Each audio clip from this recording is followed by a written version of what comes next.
welcome and thank you so much. I cannot tell you how important it is for me to look out and see all of you here, because it tells me that you care about this as much as I do and AMORC does. So I want to start off by giving a special thanks to AMORC membership for the years of dedication. I want to especially thank the OPA, the Oakland Provider Alliance, for their years of dedication, and JARC for their support, as well as the Oakland County.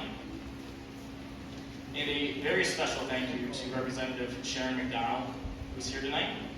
She's been a huge advocate for our families and folks supported in Lansing, and it's another reason why this is so vitally important that we have that we have an ally. One bit of housekeeping: we are recording this, so if you do not want to be recorded, don't walk in front of that camera. So tonight you're going to hear from 4 presenters. We're going to be talking about 3 different topics.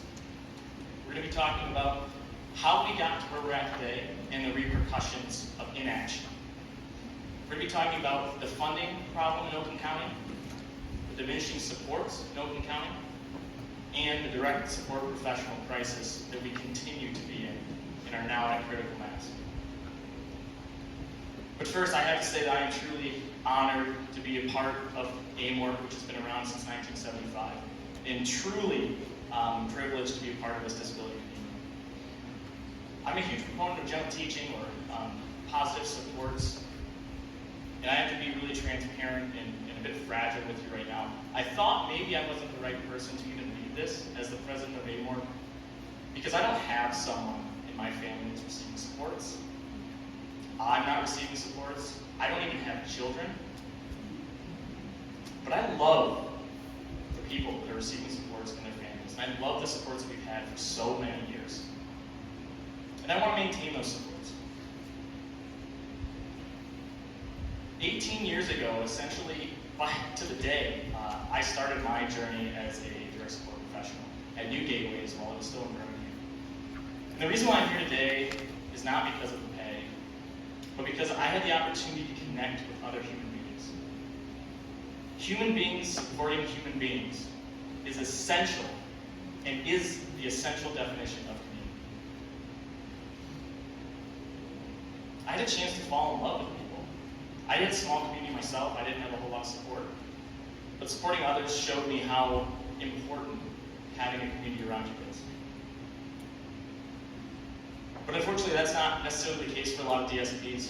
When we look at the demographics of the DSPs that are working in Oakland County, they tend to be single people of color, predominantly women, that are single mothers. And I think back to my own case and I go, well, I had every opportunity in the world. Is that the only reason why I'm still in this field? I grew up in Clarkston. I was 18 when I started, living at home, only a couple of years away from a housing crash that allowed me to buy a house. I had 2 incomes because my partner was also working a full-time job. Completely different scenario than what you're seeing by and large by the DSPs in Oakland County and elsewhere.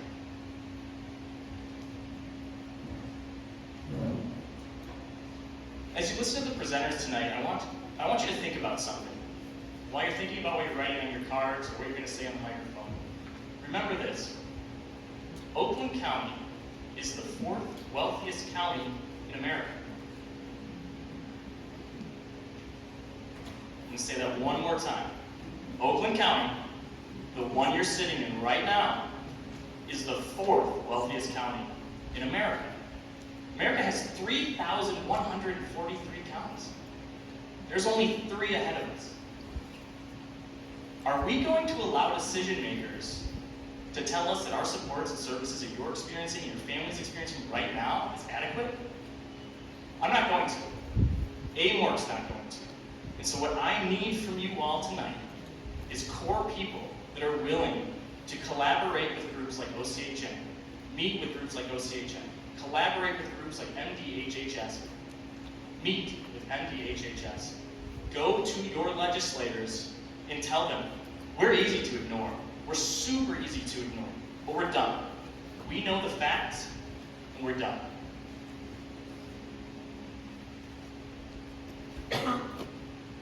After tonight's meeting, I saw a ton of signatures, which I heard in email addresses. It means the world to me.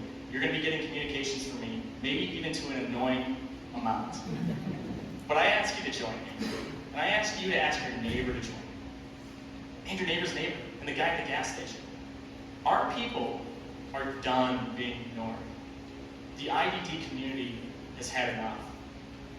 Only 3 other counties are wealthier than the one you're in right now. If you're happy with supports, why are you here? We need some change. And I'm very proud to present a great panel of people that also want to see change. So we're going to share some stories, some experiences that we've experienced as their own families. And then we want to hear from you. So during the speeches, I would ask that you fill out those note cards. You can pass them to either end of the aisle, hold your hand up if you got a stack, put them on the floor. We'll come pick them up, and we'll read those off if you don't feel comfortable on the mic. But at another point, we'll toss the mic around too if you want to get up and chat. So very happy for you all to be here. And next I want to welcome up parent advocate Bob White.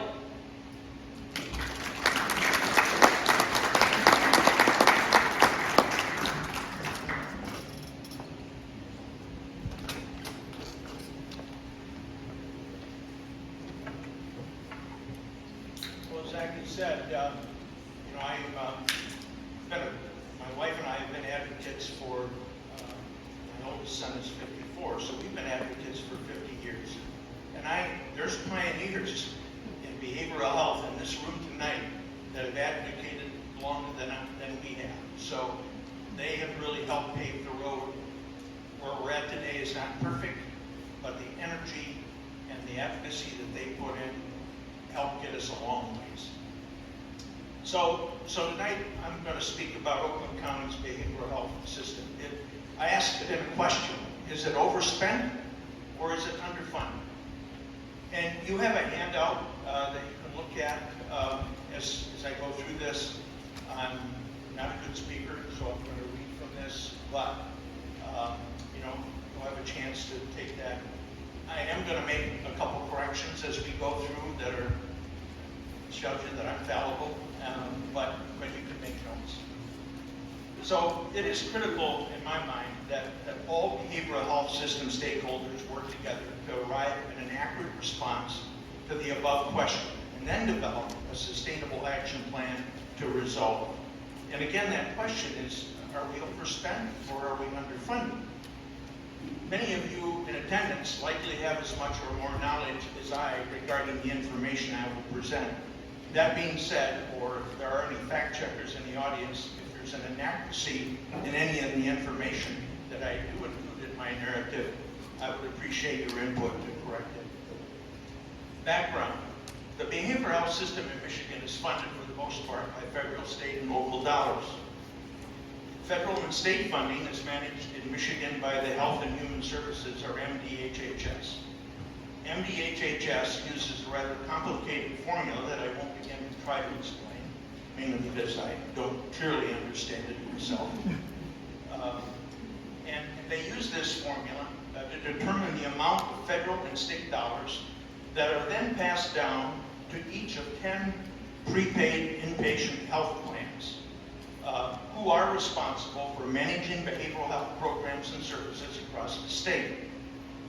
Some of these 10 PIHPs operate administratively and financially as part of the local government, in which case local funds are included in the budget for the county or counties under their jurisdiction. Other PIHPs operate as authorities, where administratively and financially these PIHPs operate separate from the local government in the county or counties under their jurisdiction. In 1995, Michigan Mental Health Code Public Act 258, and there's some citations here that I put in, but you can reference them later. They decentralized community mental health services to county-based CMH service providers, or the PIHPs, or community health service providers, which were then allowed to convert to the authority status or remain as part of their local government. In January of 1999, a proposal was passed by Oakland County, resulting in Oakland County Community Mental Health Agency at that time, becoming Oakland County Community Mental Health Authority, or OCCMHA. It remained with this name and until the name changed several years ago to OCHN, which is Oakland Community Health Network. But they still maintain their authority status. This background is important to note due to the following, then, as an authority operating under another citation that I won't go through, funding at the time that they became authority from the local government was stabilized or pegged at that amount. So in 1999, when Oakland County became an authority, 9.6 million was the number. And so since, for 25 years, it's remained at 9.6 million. It's stable, it's there every year, but it hasn't increased. So what does this mean? It means that the annual local funds contributed by Oakland County of the 9.6 million that was established in 1999 has not increased since that date, even though consumers and residents of Oakland County receiving community mental health services has increased from about 10,500 to somewhere around 30,000 today. Even though in fiscal year 2014, OCC MHA at the time experienced a $14 million reduction in Medicaid funding from Lansing, from MDHHS, due to an initiative called rebasing. It's important to note that other PIHPs like Detroit-Wayne, for example, saw their Medicaid funding increase as the result of rebasing. Even though cost of behavioral health services have gone up dramatically during the same time frame due to inflation and the rising cost of health care. Even though cost of behavioral health services has the population receiving these life essential services is aging, requiring costly treatment for illnesses such as dementia, Alzheimer's, and so forth. So back to the question, is the current financial dilemma within the behavioral health system in Oakland County, where people served are at risk of losing behavioral health services due to lack of funding caused by overspending, or by OCHN and providers within the behavioral health system? Or is the current financial dilemma more likely due to many, if not all, of the even though factors above? The behavioral health system is underfunded. MDHHS in Lansing, through their actions or lack of action, as well as public statements, appears to feel that the behavioral health system in Oakland County and across our state is adequately funded, and that funds are somehow being mismanaged, resulting in budget deficits. The obvious question then is, how do we prove to MDHHS that the system is not adequately funded so we can develop action plans to correct it? Some ideas. If we believe the issue is underfunding, then initiate an immediate and collective advocacy effort with the department or MDHHS to increase funding. And that advocacy should include Oakland County legislators, the Oakland County Executive, Dave Goldberg, the Oakland County Board of Commissioners, not directors as it's listed on your handout, OCHN, Oakland County service providers, Oakland County advocacy groups like the ARC Oakland, Malin, and AMORC, and others, people served by the behavioral health system in Oakland County, as well as parents, guardians, and people served. OCHN and executive directors, this is another idea, representing members of the Oakland Provider Alliance, as well as providers who are not members of OPA, meet with Oakland County Executive Dave Calder and the Oakland County Board of Commissioners to revisit the $9.6 million annual contribution to community mental health in Oakland County that has not increased since 1999. In this way, to determine how is this annual contribution, how can it be increased to offset some of the funding deficiencies we're facing.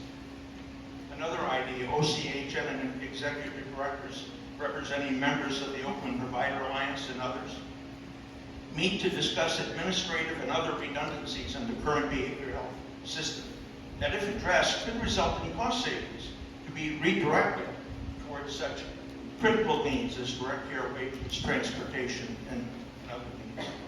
There's some other ideas. What, in my opinion, is not acceptable is that we reduce essential services to people served that are included in a person's PCP or IPOS. That is not acceptable. Redefining medical necessity as a way to reduce services and cost by implementing utilization management or UM or utilization review UR requirements that mandate pre-authorizations for service needs that are currently stipulated in a current PCP or IPOS.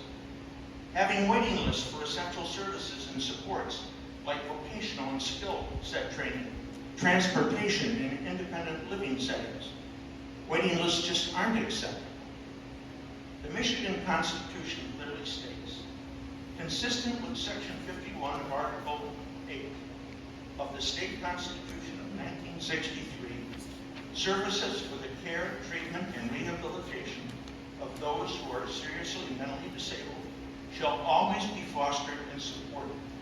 The department shall continually and diligently endeavor to ensure that adequate and appropriate mental health services are available to all citizens throughout the state.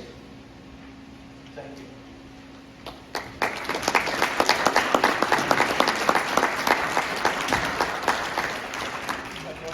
So I'm Linda Brown. This is my husband, Craig. And we're long-time residents of Oakland County. We actually grew up here, moved away, came back with our sons, two sons, Ross and Brian, who have severe autism. And our guys have been able to participate in the community that we live in, Clarkston, because we've been able to develop over 20 years, certainly not all at once, appropriate supports and services from Oakland County, the health network. We also, though, know what it's like to not be able to find anyone to come help you in your home. We know what it's like to have someone not show up when you thought they were going to. And when something difficult happens, for inexperienced help to not really be able to help you. And so we're going to kind of speak to both our situation now and where we've been a little bit. So while autism awareness has increased, primarily I think because of the increase in incidence to 1 in 36, there's still a very large gap in understanding of people with severe autism. Both of our sons are nonverbal and need supportive people who know them to be able to use their communication systems. We feel fortunate, though, that they have communication systems. They have behavioral issues that require a strict administration of a carefully managed medication program and behavior plans, both unique to each of them. They have significant sensory challenges. They have coexisting disorders, such as ADHD. They both have bipolar, and that was a new age in that hit.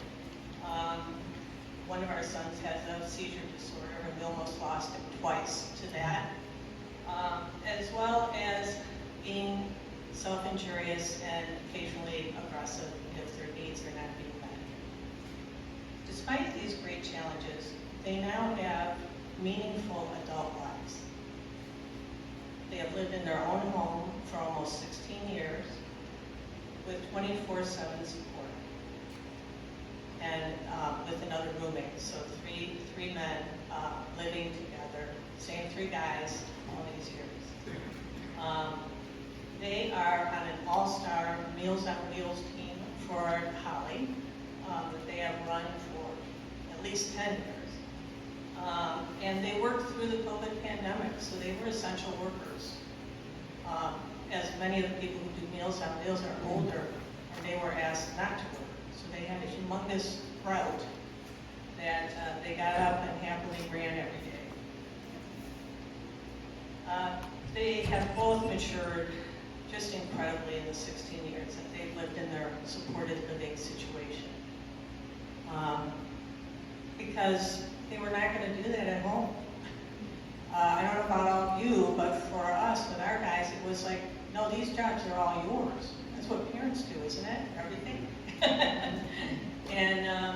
And really it was having their own place where they really started to take responsibility and do some things for themselves that they had not done before. And they moved when they were 18 and 20 because that's what they asked for. And because, to be honest, I wasn't sure if I was going to make it a lot longer. Their level of care need was really high. They didn't sleep well. My husband worked internationally, so he wasn't home a lot. I was on my own. And living in that kind of crisis-type living situation really wore me down. And so I was pretty sick by the time that they moved out. I would say all these things happen, though, getting them to a situation where they're really successful, they're safe, they're healthy. That's happened because of the direct support professionals that we've had. And getting those people and having them be able to take care of Ross and Brian, they're never going to take care of them as well as I will, of course. But they take care of them very well. All of that took planning.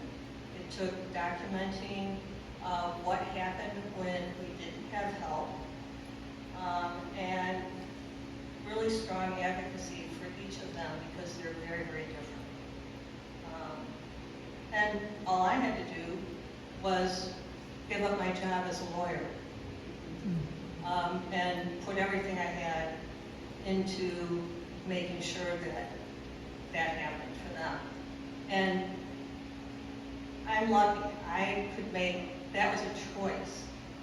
But a lot of people, it's not a choice. I talk to people all the time who say, I had to give up my job because my daughter or my son isn't being able to live where they were, and now they're home. So I'm certainly very aware that we were lucky that we had that situation. I'd say even with all of that, I would say that their success has been really possible because we received for many years quality help from first the links from the Clarksville Link program that knew them from school, and then eventually college students and then professionals that had chosen this field of direct care support as a vocation. And they became family to us. Without that support, I don't think I would still be here. I truly, truly don't. And I worry about the other families that are like ours that are going through this. When our sons were young, I really dreaded unexpected days off. When their loss of their routine made things really hard. Their self-harm went up. It was very hard for me to keep two of them busy when they each had a para with them at school, and when they were at home, they had me. That was pretty good, but not that good. When, we had one winter, they had 2 weeks off at Christmas, then they had 2 snow days when they were supposed to go back, then they had a Monday off from Martin Luther King, then they had an end of semester day off. It seemed like they were never going to school, and it was very confusing for them. And I just remember one day that I could hear one downstairs, crying and hurting themselves. And I had another one in front of me, and they had reached an age where they were just too big for me to physically stop that by myself, and I couldn't be in 2 places either. And so those days were tough, and that's part of the reason we made the decision when our younger son asked to be able to have his own house, that was something we were going to try to make happen.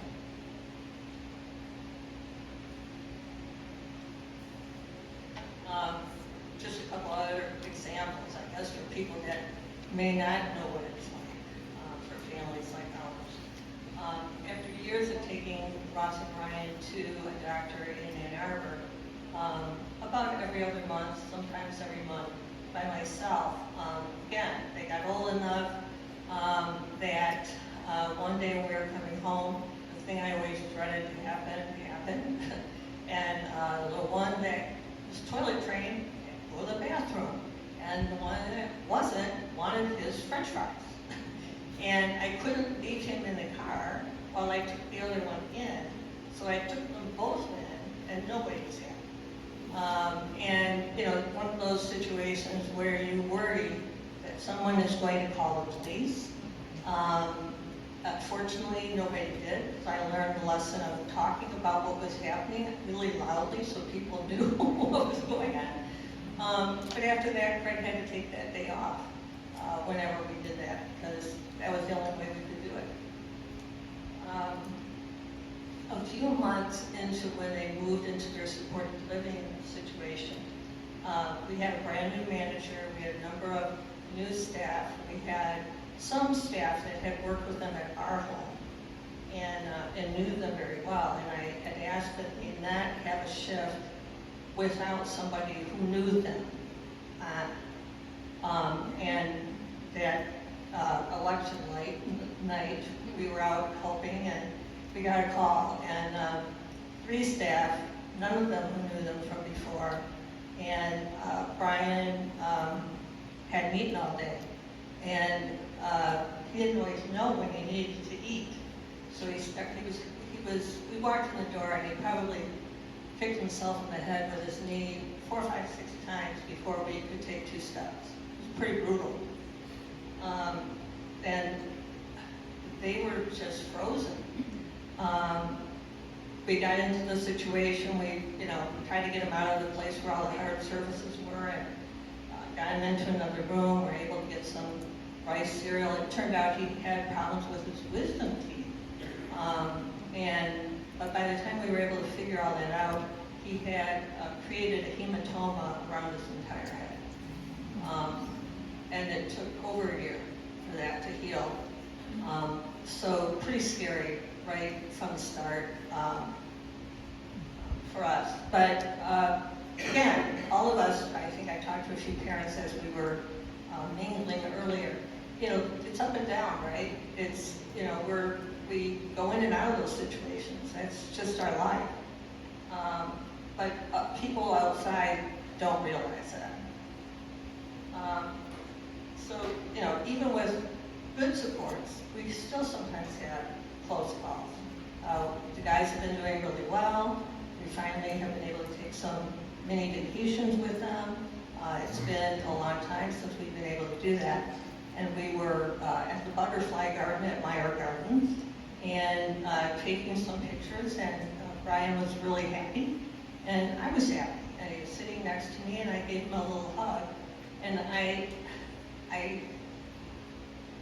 forgot, I guess, with where I hugged him.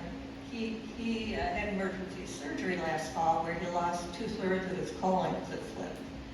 And so I obviously must have given him a hug somewhere where it hurt a little bit.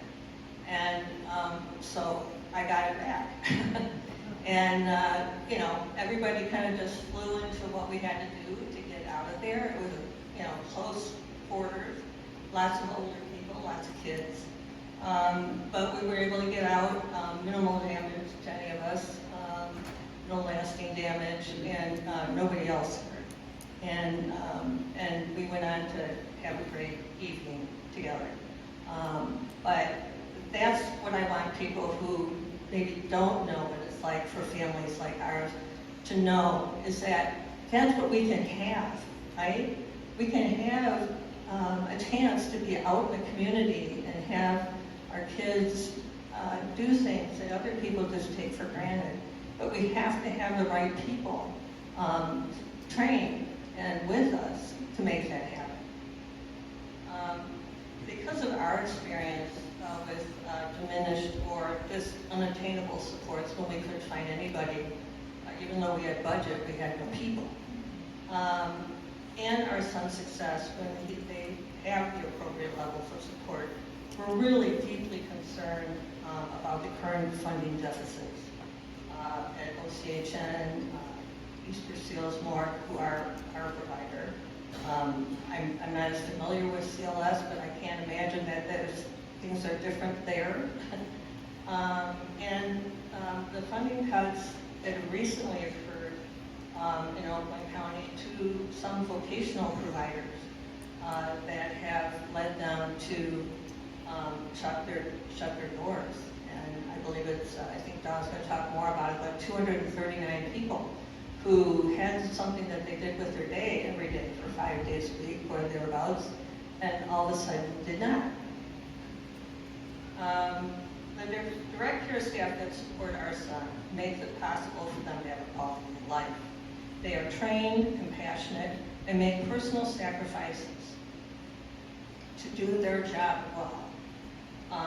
They do this at an average of $15.50 an hour. Starting wage, because all the people we have are generally not starting, are $14.35 an hour to start. They're really the hardworking poor. Many of them have more than one job. A number of them are their family's sole provider. And the work they do is the only way that a person with a disability can have an adult life without their parents giving up their life. Or worse, if the family is unable to provide support due to their age, death, or their own disability. I've had a dear friend pass away lately whose son is very similar to my son. I have another friend who's a single mom and her son's at home, and she now pretty much does everything because she's had diminishing hours to get support for her son, and she had a hard time finding anyone. And she said, wow, I guess we really do die. She didn't want to think about that. And I think a lot of us do that. Moving into supported living situations just isn't getting approved very often right now. And again, I think about families like mine who it really opened up the world for our sons and for us when that happened. Now Craig is going to talk a little bit about his experience and looking at this in another angle.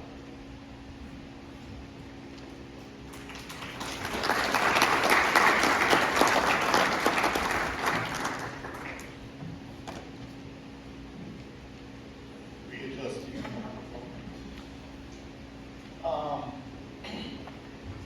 Yeah, so we've had a very interesting life. Probably one thing that's always taught me is you got this as a handout. Yeah, those are our guys when they were young, somewhat manageable. They were well fed by Linda and organic food. They're all okay. But the reason this is handed out is when we got our diagnosis of the older son, the first time we talked about 5 to 10,000. And as you heard now, what this shows is now 1 to 36. Now, when you look at this, the graphs can kind of look dramatic, but it's actually more dramatic than that, because if you look from when Ross was diagnosed to today, that's an increase of over 5,400%. And nowhere in the support system have budgets been increased by 5,400% in the Constitution. And at the same time, if you flip that graph in your brain, you formed a tsunami. You formed a crisis of a big wave coming into shore. And it doesn't come in, of course, all at once, but it's been building. And there's no way anything has been built to address that. The other reason that I heavily push CDC statistics like this, and it's not, this is autism. You're going to see Alzheimer's and other disabilities, similar situations, maybe not as grave. But it is a reality. And reality, by its nature, just never stops being real. So, in answer to Bob's earlier question, the only way to address it is to recognize its reality and put the funding into the system. Now, I've had a long career as a corporate executive and then a corporate consultant for major corporations all throughout Michigan. And I know budgeting and all the trials and challenges and everything. But the one thing I completely learned, since I did a lot in automotive, is you cannot cut your way to greatness. You can make cuts, that's about survival. If you want to address something truly, you have to be smart, you have to invest, you have to make good decisions, you have to coordinate and work together. And that's what that graph says we better do in demand. So with that, my answer is yes. Do everything, get out there, get engaged so that more money gets into the system. Because with that, we didn't hand it out, but we got two great pictures that summarize everything. One is our son in the hospital bed, he had kicked himself in the head for about a week, the biggest thing we've ever seen. And one is him several years later, happy as can be, holding up an anniversary sign for his grandparents to celebrate their 60th anniversary. That's what happens when you do the right things in the system. So to add some more to that, right down the count.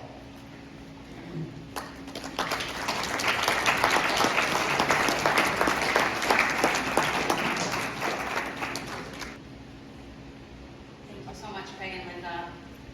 Hi, everyone. My name is Dawn Hillman, and I am the Executive Director at the ARC of Oakland County. I have been an attorney and in this field for my entire career. I am proud to say that that career has been in Oakland County the entire time. At the ARC of Oakland County, we wear two hats. One as an advocate for people with intellectual and developmental disabilities, and another as a fiscal intermediary agency to those folks who receive their community living supports through self-direction. I have seen some very good times while in this county and in this community. The good times where we have been able to work with families like the Browns and their amazing guys to achieve their own independence because they had access to workforce training opportunities, adequate community supports, and transportation that enabled them to thrive within their community. The good times where people had adequate support staff so that they could be supported in a way that enabled them to live, work, and yes, have fun in the communities of their choice. Tonight, I am here to speak for the families who could not attend and to speak about their own challenges. Many could not attend tonight because they are forced to stay home with their loved ones due to inadequate supports and care. I am very concerned about the future for our most vulnerable neighbors. There is a substantial gap between the need for supports and services and their availability. We are facing a critical shortage of vocational, housing, and support services.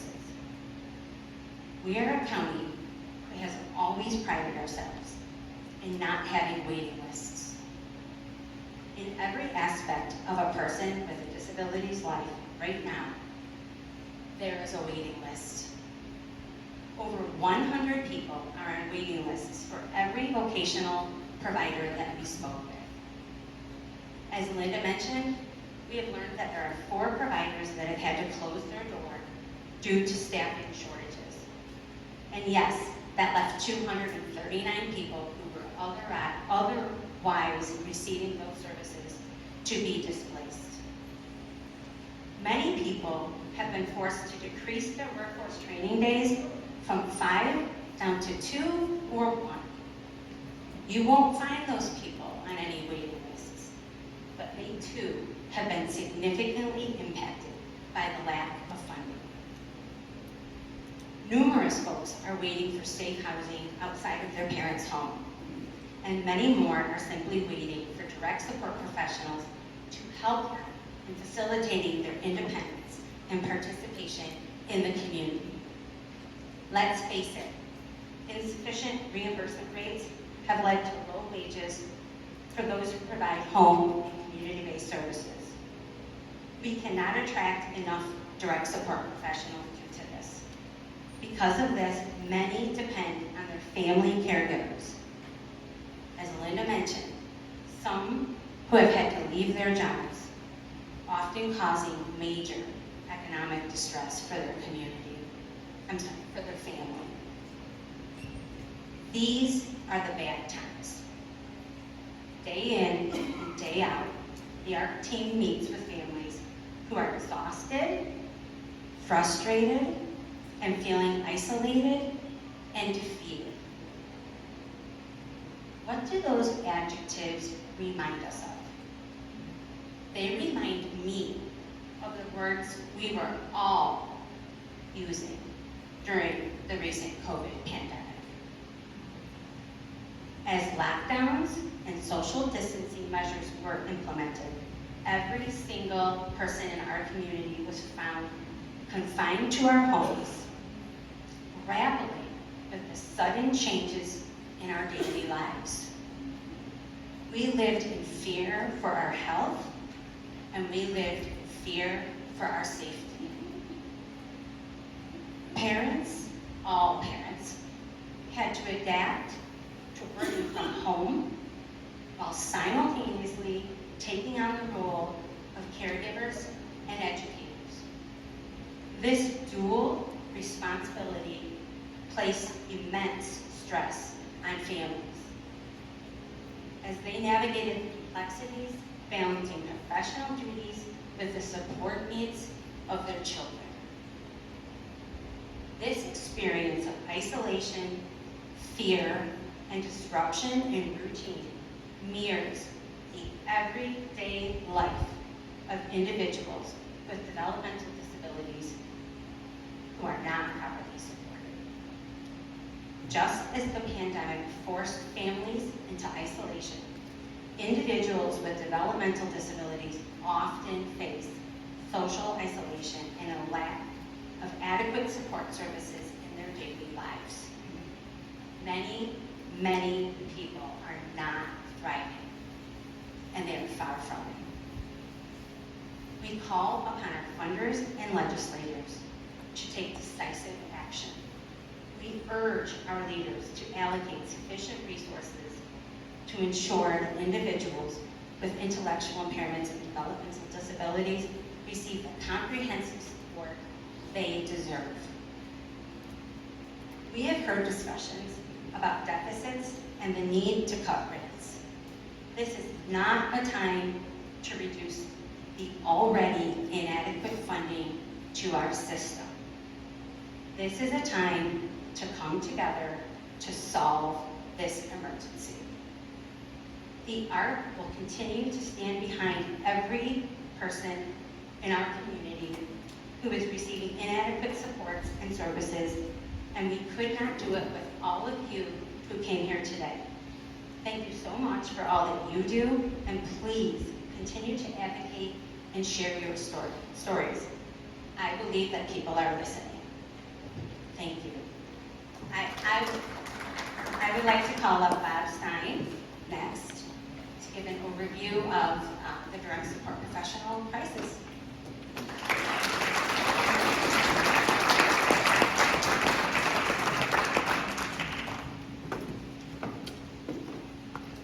Thank you, Dawn. I appreciate participating in this town hall discussion, which is critical. The advocacy is absolutely critical. I'm Bob Stein, General Counsel of Michigan Assisted Living Association. Our nonprofit organization represents community-based providers supporting people with disabilities in Oakland County and throughout the state. I've been in the field since 1977. There's no need to take a calculator down. I started at a very young age, and I appreciate hearing from Bob White and Linda and Craig Brown, all of whom I know. Bob and I have worked together on White on a number of advocacy initiatives.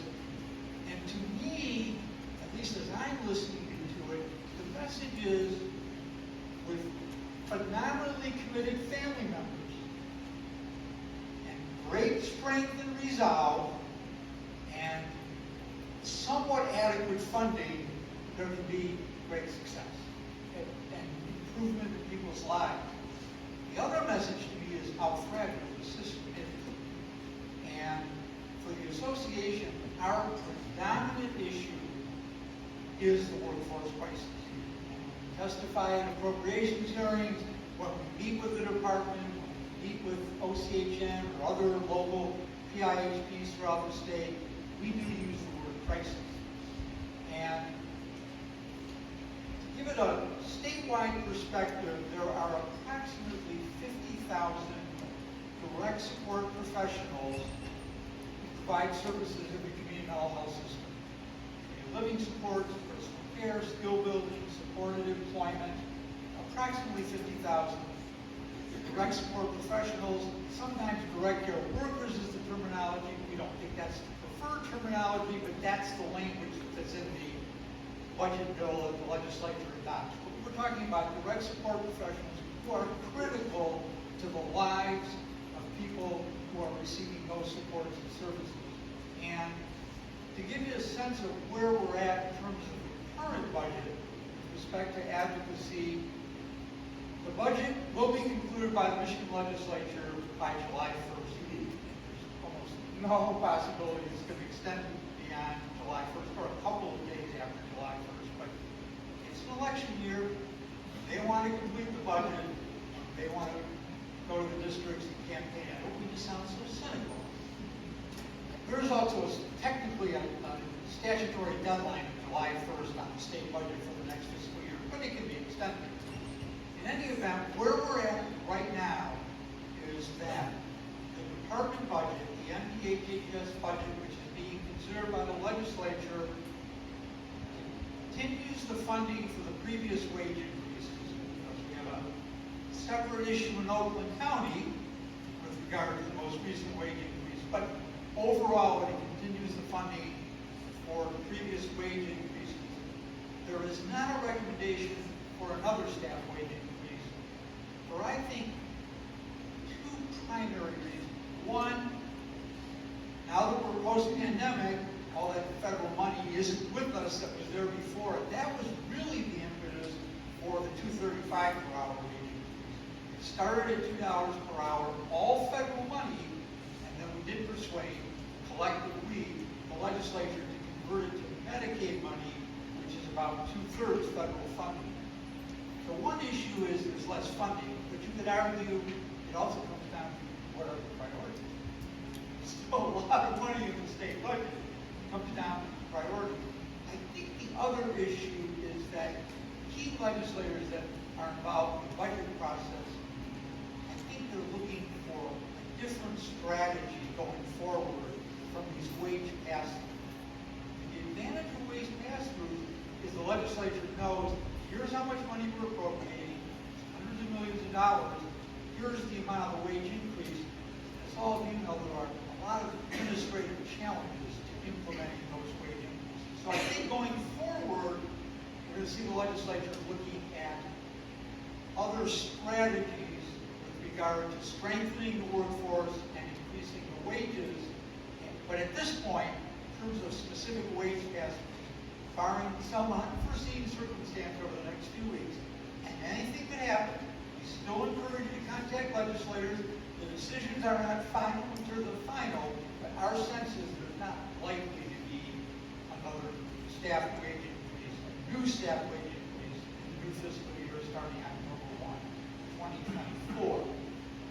What we are focusing on, Bob and I participate in a coalition made up of a number of statewide organizations and parents and other family advocates, MAOAs in the coalition, Encompass Michigan, Female Health Association of Michigan, the ARC Michigan. We are, in addition to always arguing and pushing for more money, we're urging administrative efficiency. This system could certainly be more efficient. Not that it would necessarily free up hundreds of millions of dollars, but it would make life easier for everyone. Not only the providers, but the staff and the people receiving support. We're pushing for uniform standards throughout the mental health system across the state.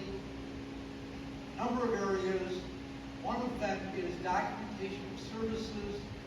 I mentioned it in a number of different forms, but there's no reason why, although there are 10 PIHPs, prepaid inpatient health plans, there are 46 community mental health service programs that contract with the providers. So there are a large number of organizations throughout the state that contract with residential vocational providers.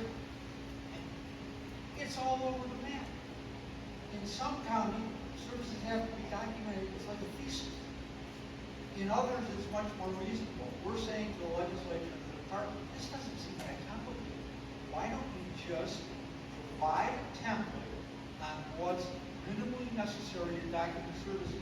We agree with accountability, we agree with transparency, but when we talk about staff recruitment and retention, it's disheartening to the staff that are committed to supporting people and providing services to just be overwhelmed by these documentation requirements. That's just one example. And then just a couple of other items. We want to give plenty of time for discussion, questions, comments. I did include in the one-page handout on workforce challenges, our organization, MAOA, and Encompass Michigan, we conduct a workforce survey each year to gather important data on a number of areas, but the three particularly key findings we see in the last report, which was issued in March: average starting wage rate for direct support professionals statewide is $15.72.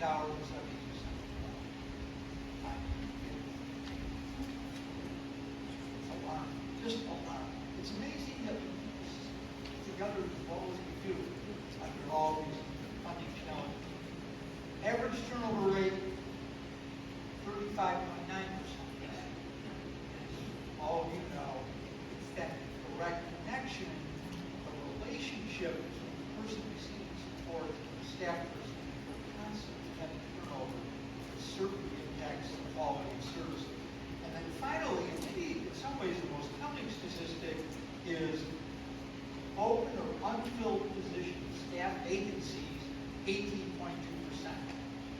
So the employers, and this is for employers who are provider agencies, but the same challenges for family members who are hiring staff, but nearly 20% vacancy.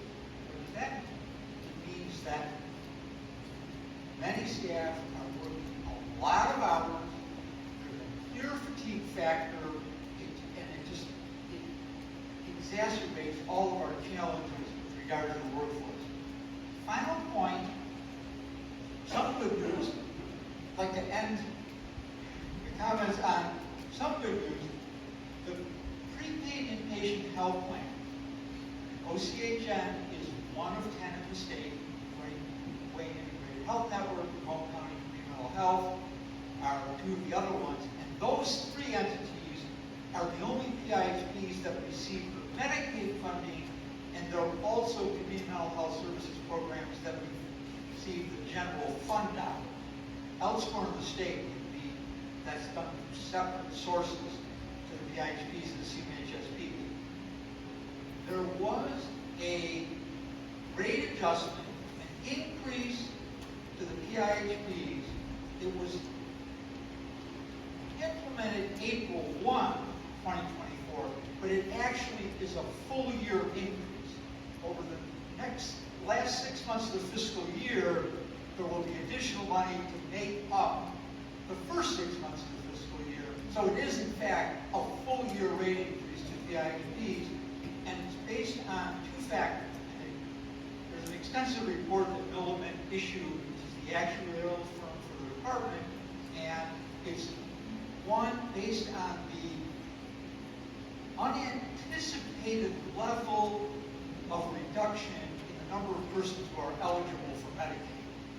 The actuarial firm at the department, they forecasted after the public health emergency ended that the number of Medicaid eligibles would be reduced, but they didn't do the right forecasting, and so they're adjusting the rates upward to factor in this issue of people who are eligible for Medicaid. And then the other part of that funding is to cover the overtime costs for the last two wage increases that were received by providers and families who employ direct support staff. Again, we know Oakland County has a whole other issue on the last wage increase, but overall, there's additional funding for PIHPs. The final message is we have to keep the pressure on. And it's an endurance test, and all of you know it far better than I do, but whether it's state legislators, or county commissioners, or the department, or OCHN, we have to keep the pressure up. And this, in particular, with OCHN, is an opportunity. They are receiving additional funding than they did originally anticipated. I think overall, we just have to re-energize ourselves, stay at it. If any lesson all of us have learned is the successes in our field don't come easily, but if we're not out there being vigilant and being active, then we will clearly be forgotten. So again, I appreciate the opportunity to be here. Happy when we move into the discussion phase if I can offer any other additional information. And I admire and appreciate all of you.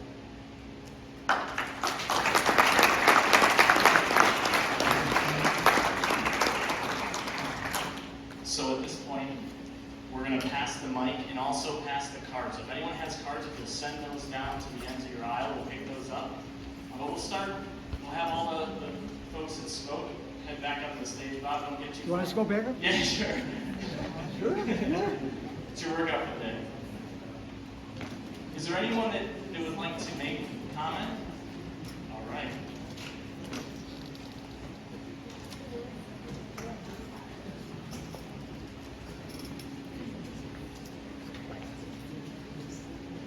If you could provide a list for us of who we should be writing to and a little template of what we should say, that would make it a lot easier for our family members who have done this many times and are capable to do it again.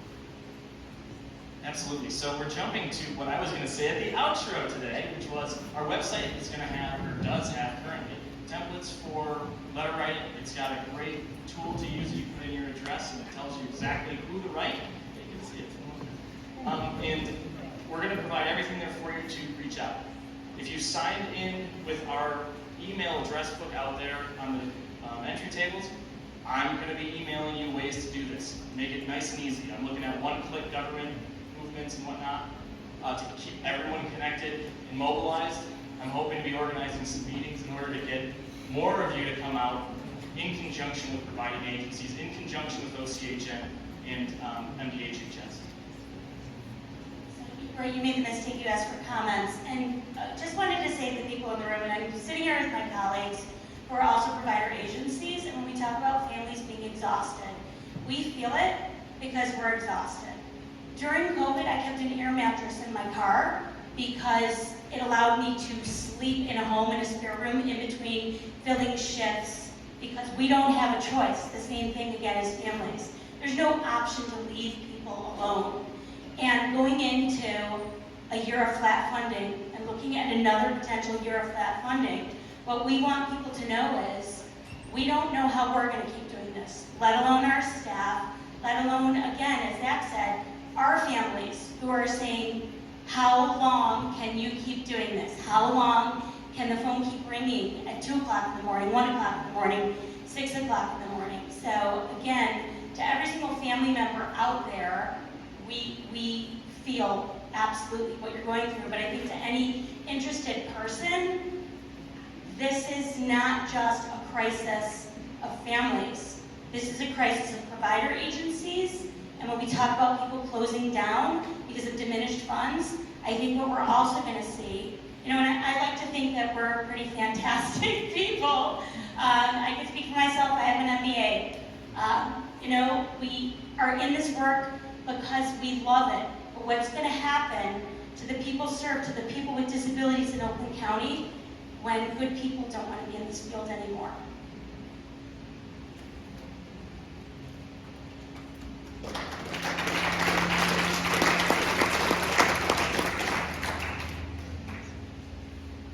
Hi, I was very touched by your story. I have 3 of them on the spectrum, and I was a single mom for several years, and 2 of my kids go through AMORC. And right now, and I'm worried about what do you do about the kids or the adults that have aggression that right now really can't be placed.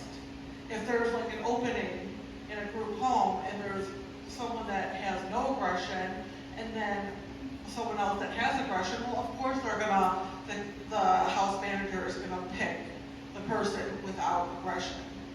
But you have to think of the parents. I've been lucky that I do have respite workers. I have a great supports coordinator. My mom is extremely involved, but I suffer from anxiety and depression.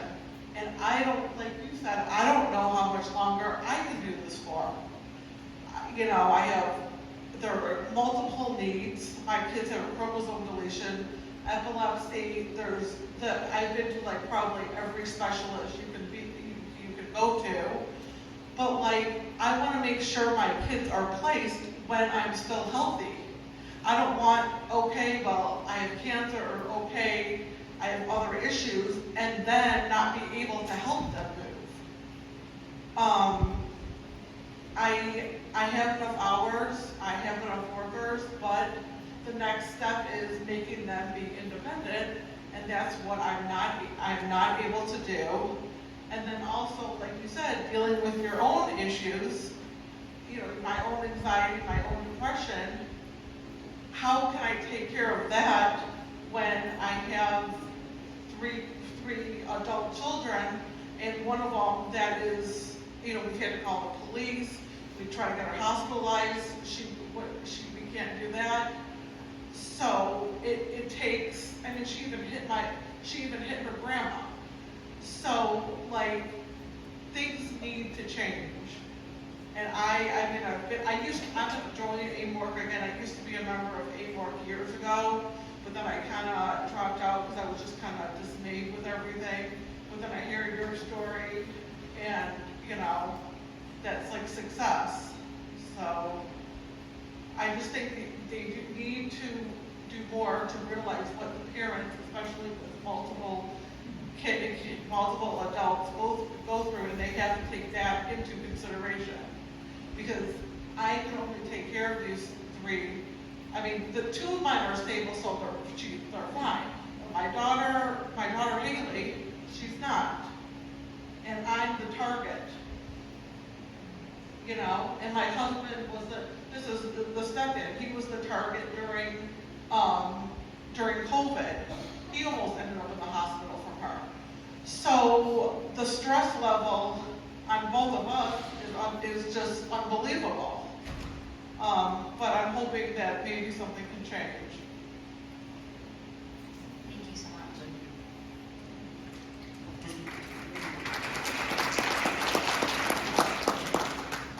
We've got a card question real quick. For Bob Stein, can you talk a little bit about the 85-cent, what's called bait and switch from CHM? I don't have ESP, but I had a sense that this question may come up. And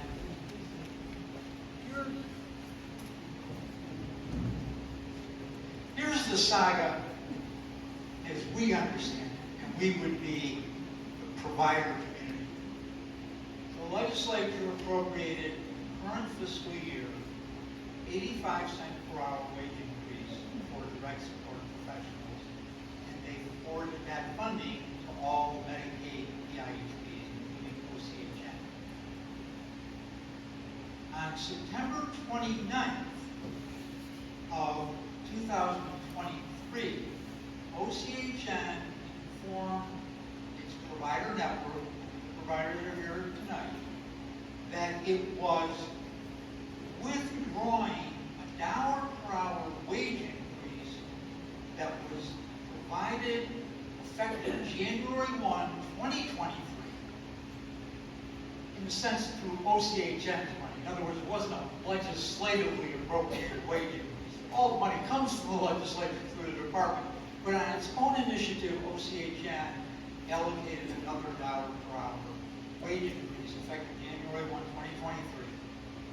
It was not designated as temporary. And then on September 29th, the day before the end of the fiscal year, providers were notified that that funding was being withdrawn.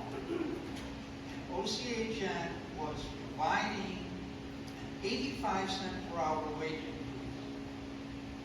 plus another 15 cents per hour. Coincidentally, the exact dollar per hour that had been withdrawn from the prior fiscal year. And so their position is, we not only gave the 85 cents per hour wage increase, we added 15 cents to that wage increase. What's missing from that presentation, from that comment, is the provider budgets remained flat. There was no increase in funding to providers. They lost the funding for the $1 per hour that had been effective January 1st, 2023, and then received this virtual $1 per hour wage increase. So it was a wash. Their funding levels, their rates remained the same as of the new fiscal year starting October 1, 2023.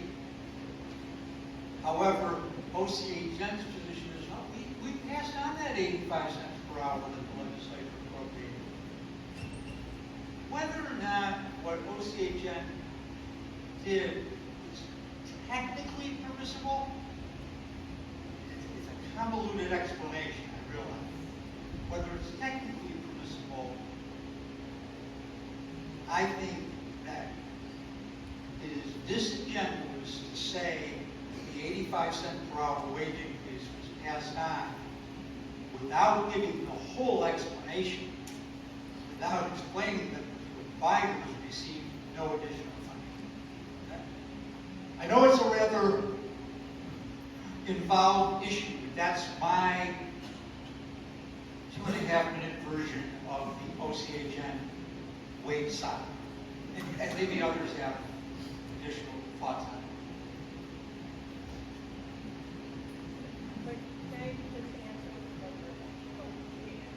So we received a question,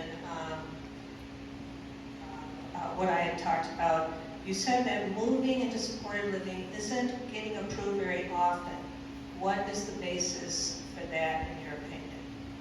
I think it's the lack of supports, right? I know that we know someone who owns a home that they need a roommate, and everyone who comes to talk to them isn't coming with any support hours.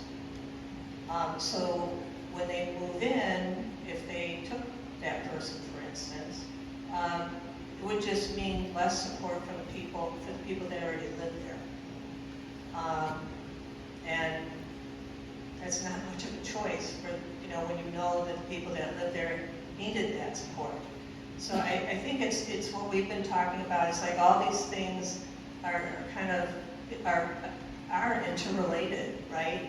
If you can't find people, if you can't pay people, then you can't, and then, if they're not getting the funding to OCHN and the core providers, then they can't pass it on.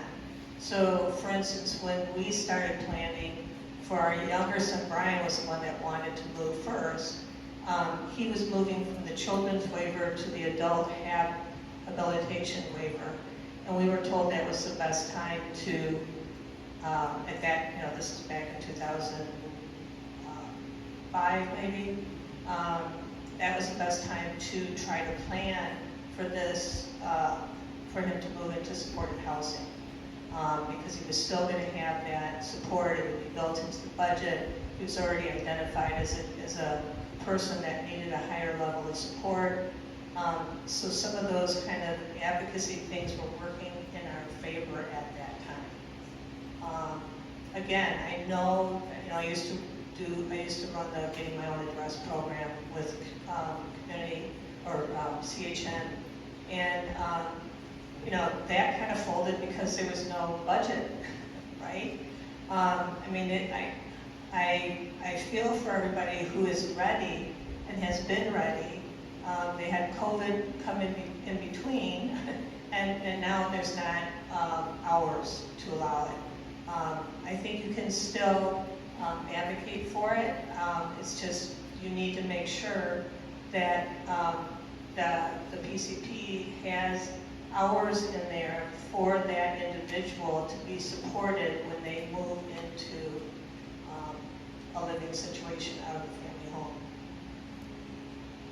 Thank you. I just want to add, one of my favorite things to do, I worked for Community Housing Network for 19 years, was to plan with families for helping their loved ones gain their independence. I was lucky to work with the Rounds on that when the time came. What we're seeing, yes, it has to do with budgets, but also we see people with budgets, with the adequate supports in place, who cannot live independently because we cannot create new situations. There are not enough direct support professionals out there. We have talked to many amazing providers in our community who want to be able to help, but we can't add additional settings when we don't have the direct support professionals. We work with families every day. I have a very difficult time having that conversation with families. I used to be somebody of great hope, and I have to tell them about reality, that if your desire, you might have 2 roommates, so there's 3, it's a perfect scenario, we can share the hours, but if you can't find direct support professionals to come and assist with what they need, you can't create that setting. So I think it's both. Just one quick advocacy comment about what reminded me that our statewide coalition that I mentioned, we do have a social media toolkit, and really quite well done. We contracted with media public relations firm created. What we'll do is we'll forward that to Zach and to Dawn to distribute it to your email distributions, because it's really a very effective social media toolkit regarding the workforce crisis.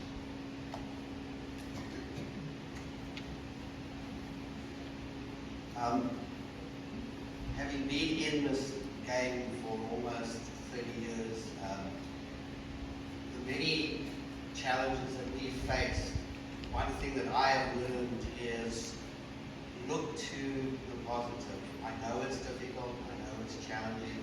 One of the things that I always do is I stop and I pause and I say, there's always somebody else worse off than I am in our situation. And I look at my daughter and I see the positive things. She's also non-verbal. I've known Craig and Linda many, many years. But something that I have never found the answer to is, I keep hearing the word budgets, and I keep hearing, and I agree that there are these deficits.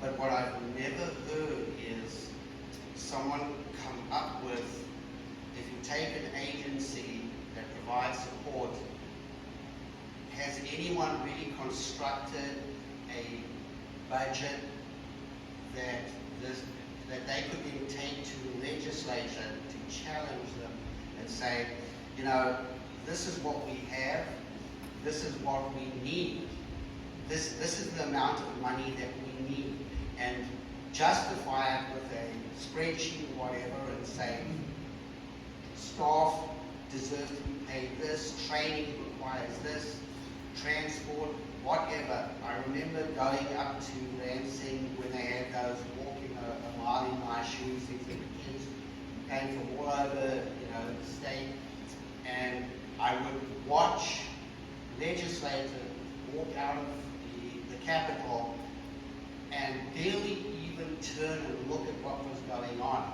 And I actually got pissed off, and I went up to one of them and I said, why are you not stopping and looking at what these people are saying?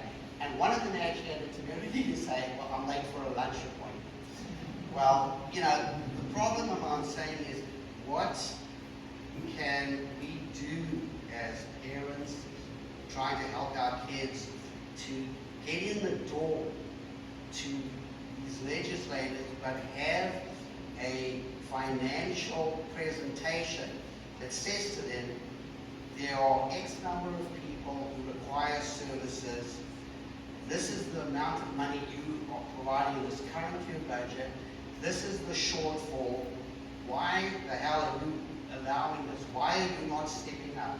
Because in our world, yes, we're overwhelmed, we're good, but there is so much money out there in, fiscal budgets that they could easily find sufficient funding to provide to all these agencies that do provide the support, as well as maybe going to private sector. The billionaires all over the state, and they get tax write-off when they donate money to organizations. I think that's also an area where you could target to receive additional funding, so that these agencies that are so critically important to all the families could step up and be able to increase their services and attract people into the field. Bring university, special education and special services professors, the academics, bring them into your fold and take them with you, so that you can connect all the dots, and then maybe you will make some headway. But I just see there's a moat of alligators between us and reaching the decision makers in the legislatures to get them to stop and really pay attention and comprehend what it is you need and why we need it, and that it's fully justified. The word justification should be paramount in your presentation, because that is valid. So that's just my 2 cents for it. Well, it was a great observation, and it sort of, I touched on it a little bit when I talked about some ideas. When Zach started out, he said that, we're the 4th wealthiest county in the U.S. I don't think we're using the political clout that we need to as a county. I mean, if Dave Coulter, our county executive, was in this room tonight, I don't want to second guess that he wouldn't know the dilemma that we're talking about facing. But I don't know if it bubbles up to him like it should. Otherwise, maybe we wouldn't be asking, well, shouldn't they contribute more than $9.6 million? That hasn't changed since 1999. But it is OCHN, our PHP's responsibility to make sure that the Board of the Commissioners and our executive know that and go with the ask. And maybe that will turn in. It's one way, because of the clout we have as a county. We have a balanced budget for 3 years out. We have a AAA bond rating. That doesn't mean a tinker's damn to us in this room. But that message has to get up through and to, I believe, that at a county level, through OCHN leading the charge with providers, with advocates that are in this room, and the advocate agencies behind them and with them, so that the state does get a message. But the message comes from the top of Oakland County that says we've got to correct this issue. I ran across 2 documents ago, and it was from 2019, and it was done by Melma. It was a financial analysis of the 10 PIHPs by a recent year. In that year, 9 of the 10 PIHPs were running negative balance. So you've got 9 professional agencies that are mismanaging funding, or I don't think so. I think it's kind of obvious that there wasn't adequate funding there. So your comments are right on. But my belief is that individually we can take that message, but it has to be a collective message that really involves the top executives and the Board of Commissioners in this county, and OCHN, and the provider network, and advocacy groups and individuals that can collectively get together and build that case, because the case is there. I want to next invite Kate to come up and speak. She has some words she's prepared for the group. We're all flexible enough in this room, I think, to adjust the schedule.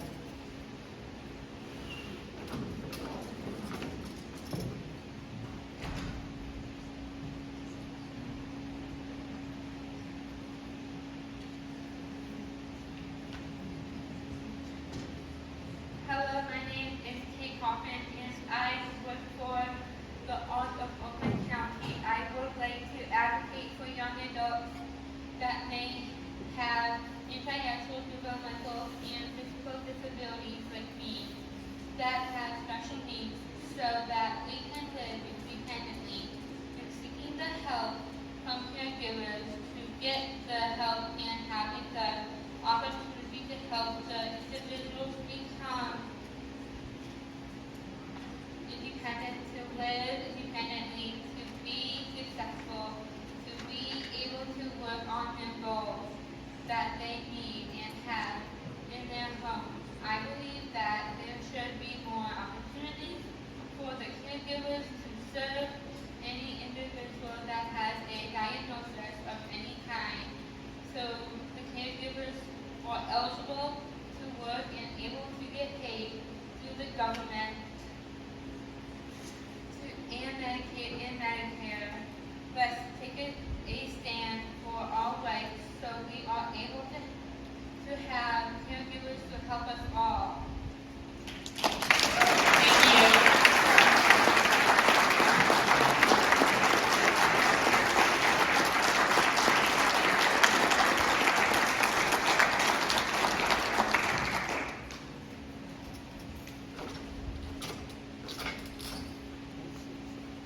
That was beautiful, thank you.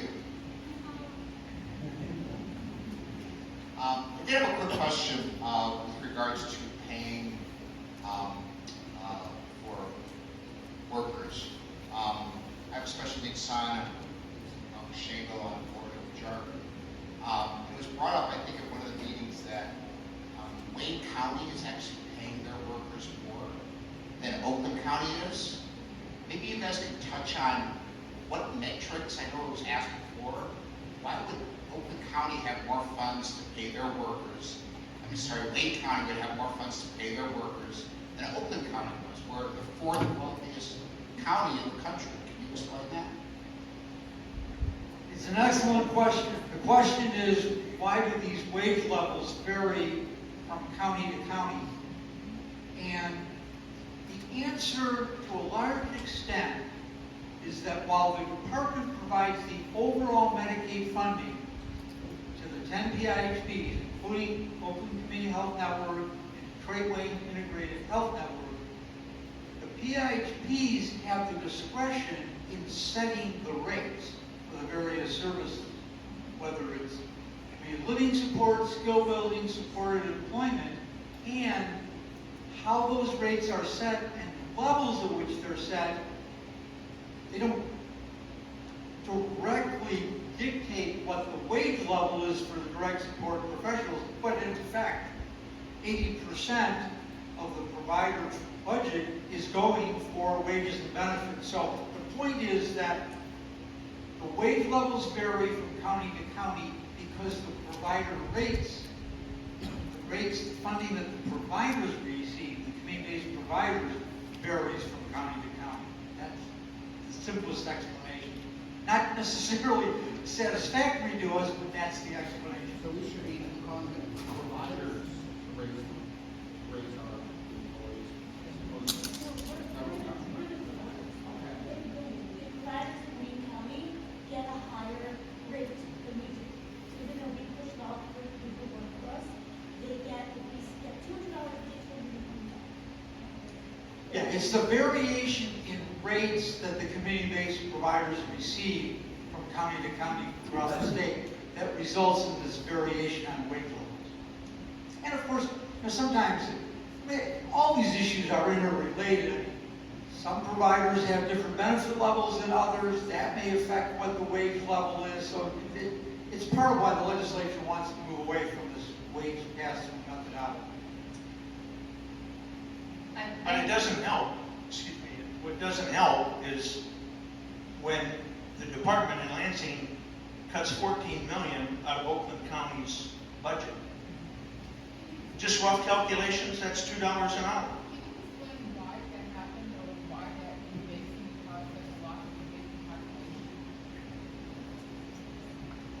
Well, I was such a very strong advocate against it. I don't know, certainly it involved actuaries, and I think that it was a way they felt of being more fair across the state because there wasn't quite a discrepancy between counties.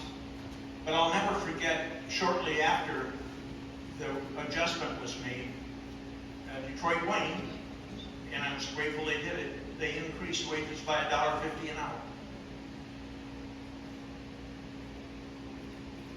So I want to invite, and please, you will be heard, I promise, Christine Burke. I saw her shaking her head with wanting to answer that question. She is here from OCHN and is interested in answering that question for you. Yes.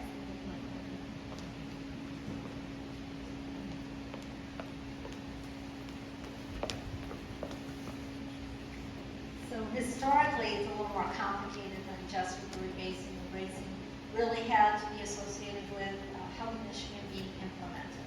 So at the time, they were trying to say, if you get services in Oakland County, you should be able to get the exact same services in other parts of the state.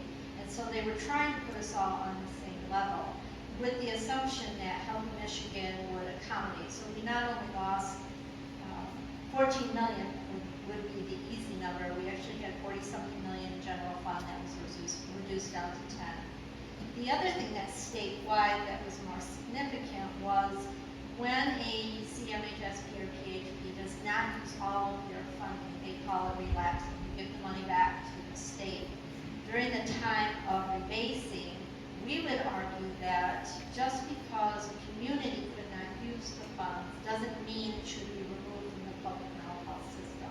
But in fact, that's what was happening.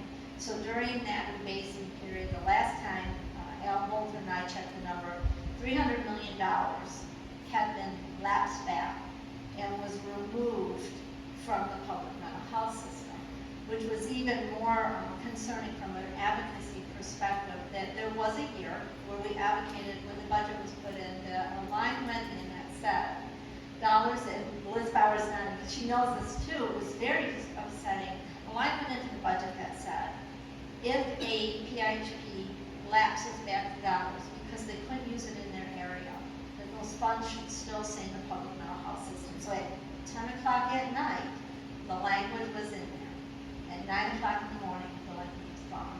It was the only line item removed from the budget that year. And I waited for about a week, and then I called all the reporters and said, don't you think that was the story? Not that the budget was signed, that the one line item. So that was part of the rebasing. It did have to do with Health Michigan being implemented. I do think the department tried to come back, and they did do some funding adjustments when they realized it wasn't apples to apples. Rate setting, I'll just adjust that, address that really quickly, because we have been given some, as an organization, PHP, some information that shows that our rates are less. What we're looking at, so we can put it out in the community, a lot of times PHPs don't always report the rates the same either. So our rates do not include transportation. Other PHPs do. And other PHPs, I think we're the only one in the state that we pay for secondary transportation. So we're really trying to communicate the information, but not saying that there aren't areas for improvement, because that would not be wise and prudent.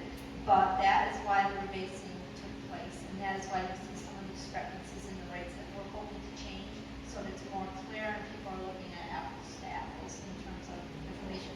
But Detroit does get extra funding regardless. Excuse me, I just want to say, did you say who is the line item in the budget? I'm not sure, it just wasn't. Yes, it was. It was 2015. Yeah, that was under the Snyder administration. Yeah, it was a different administration, and you're not always privy to the information of how it came out. I just wanted to say that in the Wasco versus Washtenaw community, actually the Washtenaw CMH, they had a settlement agreement with one of the defendants, which was MDHHS. The settlement agreement provides $31 per hour for direct service providers.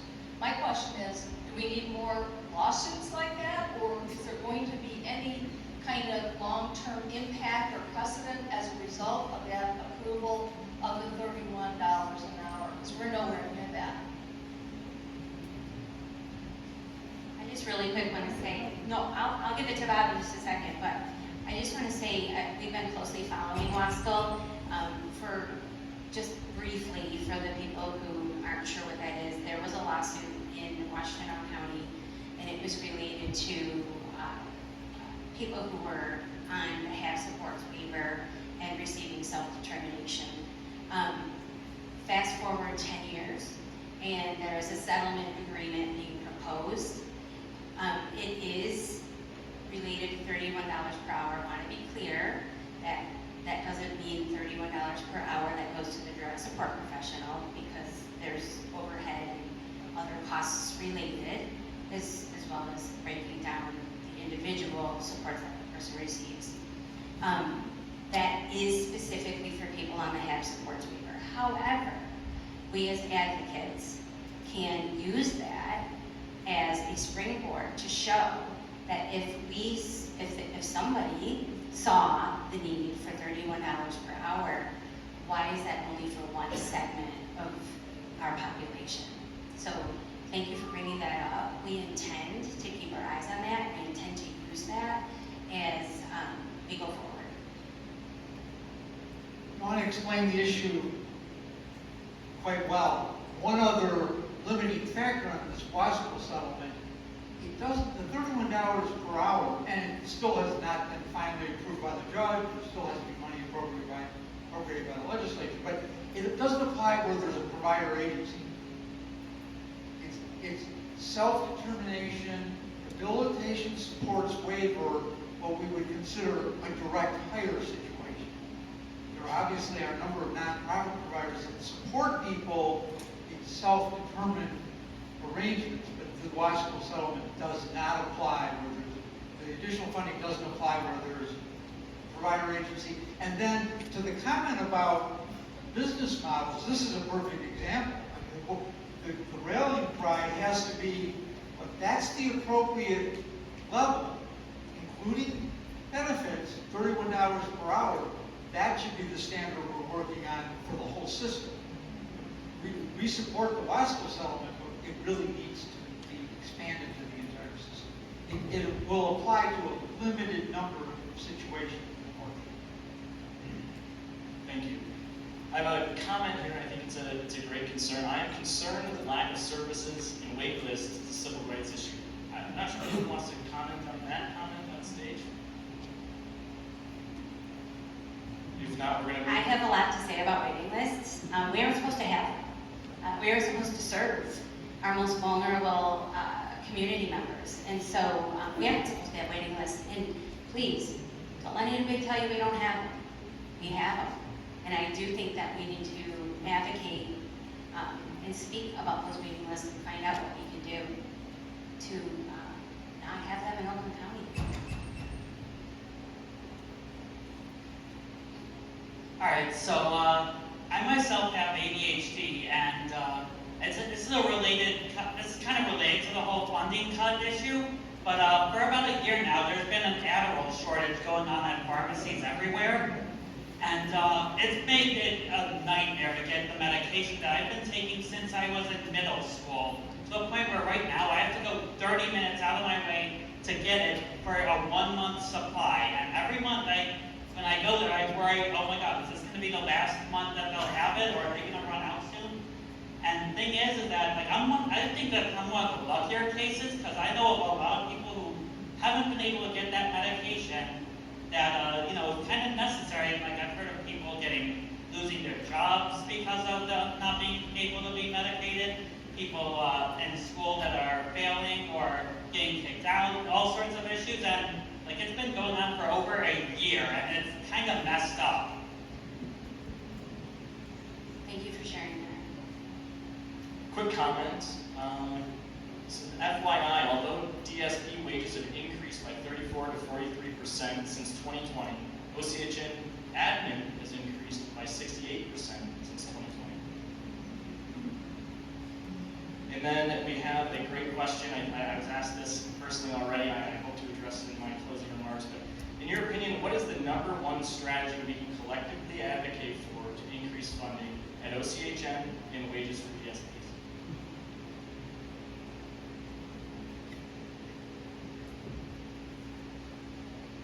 Repeat that question, because that's, what would you recommend the #1 strategy be for the issue of funding to the county? It's the same drumbeat that I've said, I think, a couple times, maybe in a couple different ways. I think we need a true top-down advocacy in this county from our leadership, meaning the county executive, Board of Commissioners, OCHN. We've got well-organized provider network through the Oakland Provider Alliance. We've got some strong advocacy groups, and we've got parents and people served that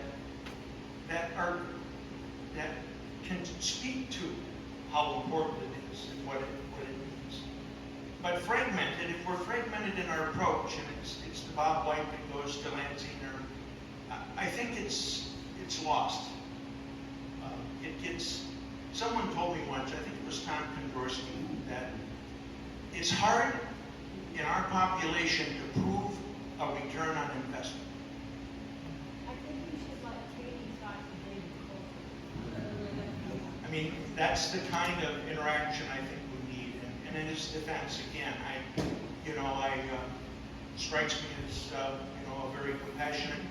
I had a discussion with Robin. I don't know if she's still here, but she said she works for him, and said that he would have a really true interest in hearing about what is needed and coming up with good ideas. Nobody's blameworthy, but everybody's responsible. So I really do feel that, again, it's that a concerted, top-down effort with buy-in from everybody I mentioned, but it takes somebody to pull that together.